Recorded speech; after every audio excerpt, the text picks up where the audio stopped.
വ്യാജമായിട്ട് കാര്യങ്ങളൊക്കെ അവതരിപ്പിക്കുക എന്ന മനോഭാവം അവിടെ സംഘടനയിലുടനീളം പ്രതിഫലിക്കുന്നു എന്നാണ് കാണാൻ വേണ്ടി കഴിയുന്നത്. അല്ലെങ്കിൽ പിന്നെ ഇത്രയും വലിയ ഒരു പദ്ധതി പ്രഖ്യാപിച്ചിട്ട് ഒരു വ്യാജ പ്രഖ്യാപനത്തിലേക്ക് ഒതുങ്ങില്ലല്ലോ. പ്രളയ ദുരിതബാധിതർക്ക് KPCC 1000 വീടുകൾ നിർമ്മിച്ച് നൽകുമെന്ന് ആയിരുന്നു പ്രഖ്യാപിച്ചത്. അത് പിന്നീട് വലിയ പ്രഹസനമായി. സമാനമായിട്ടുള്ള ഒരു പ്രഹസനത്തിലേക്കാണ് യൂത്ത് കോൺഗ്രസിൻ്റെ ഈ ഒരു പദ്ധതിയും നീങ്ങുന്നത്. ഇവർ ഇത്തരം കാര്യങ്ങളൊക്കെ ചെയ്യുന്നത് പിന്നെ ജനങ്ങൾക്കറിയാലോ ഇത് ആരാണ് ഇതൊക്കെ ചെയ്യാന്ന്. അപ്പോൾ നമ്മുടെ ഈ രണ്ട് തുകയൊക്കെ തമ്മിൽ താരതമ്യപ്പെടുത്തി നോക്കിയാൽ മനസ്സിലാക്കാൻ പറ്റുന്നേ ഉള്ളൂ. ഇതുപോലെയുള്ള ധാരാളം പരാതികൾ യൂത്ത് കോൺഗ്രസ് ഉണ്ടാവും നമ്മൾ ശ്രദ്ധയിൽപ്പെടുന്നുണ്ട്. ഇപ്പം ആലപ്പുഴയിലെ ലാത്തിച്ചാർജിൽ പരിക്കുപറ്റിയ ഒരു പെൺകുട്ടിയുടെ ഒരു ഓഡിയോ ഇങ്ങനെ വൈറലായിട്ട് അതിനെ കൂടുതൽ അറിയില്ല. അപ്പോൾ ആ കുട്ടി പറയുന്നത് എനിക്ക് വേണ്ടി ചികിത്സയ്ക്ക് വേണ്ടി പണം പിരിച്ചു, പണം കൊടുത്തില്ല എന്ന് പറയുന്നു. KPCC 1000 വീടുണ്ട്, പിന്നെ ഇവർ ഓഫീസ് നിർമ്മാണത്തിൻ്റെ കാര്യങ്ങൾ പറയുന്നു. അതെ അതെ അങ്ങനെയൊക്കെ പറയുന്നത് അതൊക്കെ അവരുടെ നേതാക്കന്മാർ ഉത്തരം പറയേണ്ടതാണ്. അപ്പോൾ ഇത്തരം കാര്യങ്ങളിൽ ധാരാളം ചർച്ചകൾ ഇപ്പോൾ വരുന്നുണ്ട്. ഒടുവിൽ ഈ വീട് നിർമ്മാണത്തിൻ്റെ കാര്യം കൂടി വന്നപ്പോഴാണ് എല്ലാ കാര്യങ്ങളും ഇങ്ങനെ. ഇതൊന്നും ഞങ്ങൾ പറയുന്നതല്ല, യൂത്ത് കോൺഗ്രസിൻ്റെ ഉത്തരവാദിത്തപ്പെട്ട ജില്ലാ സംസ്ഥാന നേതാക്കൾ തന്നെയാണ് ഈ വിഷയങ്ങളെല്ലാം കൊണ്ടുവരുന്നത്. ഇപ്പോൾ ഉയർന്നു വന്ന എനിക്ക് തോന്നുന്നു ആലപ്പുഴയിൽ അവരുടെ സംസ്ഥാന ക്യാമ്പിൽ ഇത്തരം കാര്യങ്ങൾ ചർച്ചയായി. അപ്പോൾ അവിടെ മനസ്സിലാക്കാൻ വേണ്ടി കഴിഞ്ഞത് അവർ പറഞ്ഞത് DYFIയെ കണ്ടുപിടിക്കണം. അവർ 25 പറഞ്ഞിട്ട് 100 കൊടുത്തു. അപ്പം ഞങ്ങൾ എങ്ങനെയാണ് ഇനി ജനങ്ങൾക്ക് മുമ്പിൽ ഇറങ്ങുക?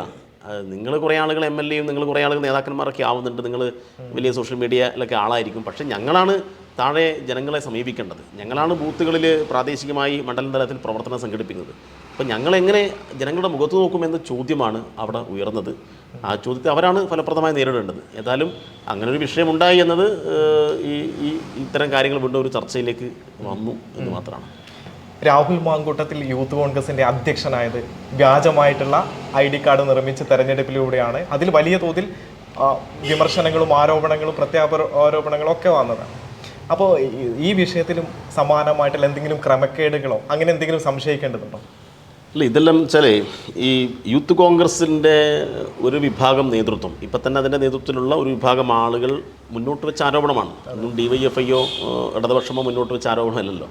അപ്പോൾ വ്യാപകമായി ID കാർഡ് ഉണ്ടാക്കി ഒരുപാട് പരാതികൾ അതിൻ്റെ ഭാഗമായിട്ടുണ്ട്. ആ കേസുകൾ ഇപ്പോഴും ഉണ്ട്. ആ കേസ് സ്പെഷ്യൽ ബ്രാഞ്ചിൻ്റെ ക്രൈം ബ്രാഞ്ച് ടീം അന്വേഷിച്ചുകൊണ്ടിരിക്കുകയാണ്. അതിൻ്റെ കൂടുതൽ വിവരങ്ങൾ വരാൻ ഇരിക്കുന്നതേ ഉള്ളൂ. അന്വേഷണത്തിൻ്റെ പരിധിയിൽ പല കാര്യങ്ങളുണ്ട്. കുറേയേറെ തെളിവുകളൊക്കെ ഇവർ നശിപ്പിച്ചിട്ടുണ്ടാവാം. അപ്പോൾ ഈ ഷാഫി പറമ്പിലെ നേതൃത്വത്തിലുള്ള ഒരു സംഘം കോൺഗ്രസ്സിലെ ഒരു നിരയെ അങ്ങനെ തന്നെ കൈകാര്യം ചെയ്തുകൊണ്ടിരിക്കുകയാണ്. അപ്പോൾ അവരാണ് ഇതിനെല്ലാം നേതൃത്വം കൊടുത്തുകൊണ്ടിരിക്കുന്നത്. അപ്പോൾ കോൺഗ്രസ്സിലെ അത്യാവശ്യം നല്ല നിലയിൽ ചിന്തിക്കുന്ന ആളുകൾക്കെല്ലാം കടുത്ത അതൃപ്തി ഈ കാര്യത്തിലുണ്ട് എന്നത് നമ്മൾ കഴിഞ്ഞ കുറച്ച് ദിവസമായി കണ്ടുകൊണ്ടിരിക്കുകയാണ്. അപ്പോൾ എനിക്ക് തോന്നുന്നത് പിന്നെ യൂത്ത് കോൺഗ്രസിൻ്റെ കണ്ണൂർ ജില്ലാ പ്രസിഡൻ്റായി മത്സരിച്ചത് ഫർസിൻ മജീദായിരുന്നു. ഫർസിൻ മജീദ് എന്ന് പറഞ്ഞാൽ സുധാകരൻ്റെ ഏറ്റവും അടുത്ത അനുയായിയാണ്. മുഖ്യമന്ത്രിയെ വിമാനത്തിൽ വെച്ച് കരിങ്കൊടി കാണിക്കാനൊക്കെ നേതൃത്വം കൊടുത്തിട്ടുള്ള യൂത്ത് കോൺഗ്രസിൻ്റെ ഒരു നേതാവാണ്. അപ്പോൾ അയാൾ അന്ന് മാതൃഭൂമി ചാനൽ നടത്തിയിട്ടുള്ള ഒരു ചർച്ചയിൽ പങ്കെടുത്ത് പറയുന്നുണ്ട്, എനിക്കേതാണ്ട് 14,500 വോട്ട് കിട്ടേണ്ടതായിരുന്നു, പക്ഷേ എനിക്ക് ആ വോട്ട് കിട്ടിയിട്ടില്ല.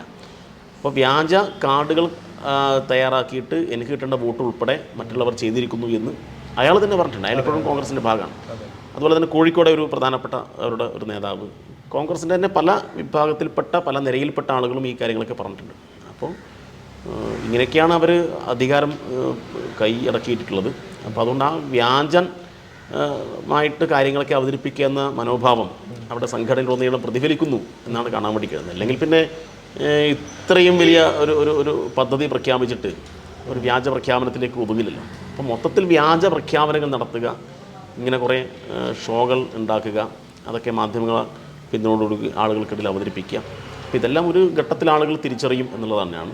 സ്വാഭാവികമായിട്ടും ഈ വിഷയം കൂടുതൽ ചർച്ചയാവേണ്ടതുണ്ട്. രാഹുൽ മാങ്കൂട്ടത്തിൻ്റെ അടുത്ത് ഇതിൽ എന്തെങ്കിലും മറുപടി ഉണ്ടോ? നിങ്ങളുടെ പഠന ക്യാമ്പിൽ തന്നെ ഉയർന്ന വിമർശനമല്ലേ, എന്തെങ്കിലും മറുപടി ഉണ്ടോ എന്ന് ചോദിച്ചിട്ട് ഒരു അക്ഷരം പോലും മിണ്ടിയിട്ടില്ല. നൈസായിട്ട് ഇത് ട്വിസ്റ്റ് ചെയ്യുന്ന രൂപത്തിലാണ് സംസാരിക്കുക പോലും ചെയ്തത്. അതിനെങ്ങനെ കാണുന്നു? അല്ല, അവർക്ക് മറുപടി പറയാൻ കഴിയില്ലല്ലോ. അപ്പോൾ അവർക്ക് നേരെ ഈ ചില ചോദ്യങ്ങൾ ഉണ്ടാവുമ്പോൾ അതിന് മറുപടി പറയാൻ കഴിയാത്തവരായിട്ട് അവർ മാറുന്നു, അവരുടെ നേതൃത്വം മാറുന്നു. അത് അവർ തന്നെ ആലോചിക്കേണ്ട കാര്യമാണ്. അവരുടെ അനുയായികൾ, അവരുടെ പ്രവർത്തകർ, അവർ തന്നെ അവരുടെ നേതൃത്വം കാണിച്ചു കൊണ്ടിരിക്കുന്ന ഇത്തരം തോന്നിവാസങ്ങൾ ചോദ്യം കൂടുതൽ ശക്തമായി ചെയ്യേണ്ടതുണ്ട്. അപ്പോൾ അത് അവർ തന്നെ ആലോചിക്കേണ്ട ഒരു കാര്യമാണ്. പിന്നെ ഇതൊക്കെ ജനങ്ങൾ വിലയിരുത്തട്ടെ.